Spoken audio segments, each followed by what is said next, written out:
රම්මා කොටුව කවුද? මගේ අයියා. ඔයාගේ අයියා. ඔව්. රම්මා කොටුවක මෙයාගේ අයියා. ඒ නිසා තමයි පාරේ ඔහම යන්නේ. නෑ මම පාරේ කිසිම වරදක් කරේ නෑ. මෙයාට ලයිසන් එකකුත් තියෙනවා ටෙම්පර් එකකුත් අතේ තියෙනවා. ටෙම්පර් කොලේකුත් තියෙනවා ලයිසන් එකකුත් අතේ තියෙනවා. බොරු කියන්න එපා. මගේ ලයිසන් එක අතේ තියෙන්නේ නැති වෙලාවෙදි මාව ඇල්ලුවා. මොකද්ද? මේ තව එකක් තියෙනවා. ටෙම්පරියන් නෙමෙයි මේක. පොලිසියෙන් ලියලා ඒක තමයි. ලයිසන් එක පෙන්නුවේ නැහැ. පොලිසියෙන් මම ලයිසන් එක පෙන්නලා ප්‍රශ්න විසඳගත්තා. ඉතින් මේ කොළ දෙකක් තියෙන්නේ මිස් ගාව. ඉතින් ඒ මිනිස්සු ගත්තේ නැති එක මොනවා කරන්නද මම? මම ලයිසන් එක අතේ තිබිච්ච නැති වෙලාවේ පොලිසියෙන් මාව ඇල්ලුවා. ඉන්ෂුරන්ස් තිබුණෙත් නැහැ.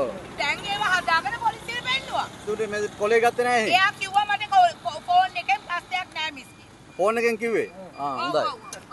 ඔය අහන්න. හොඳයි. අහන්න. ඔව්. ඔය අහන්න. අහන්න. අහන්න. මට පොලිසියත් එක්ක ප්‍රශ්න තියෙනවා තමයි. මම කිසිම වරදක් කළා නැහැ. අර මේ මොනවාද කොට ලයින් වල තමයි මං ෆාස්ට් මේ ඕවර්ටේක් කරා. ඉස්කෝලේ පල්ලෙහා තියෙන මේ තනීර කපාගෙන ආවේ නෑ. මොනවා කරපු වරද? තනීර කපාගෙන ආවේ. තනීර කපුවේ නෑ. කොට කෙටීර කපුවේ. කෙටීර.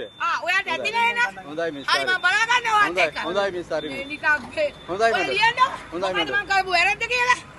මඩම් හරි. හොඳයි මඩම්. ලියන්නකෝ. මම කිසිම වැරද්දක් කරේ නෑ. ඌවත් එහෙම හැබැයි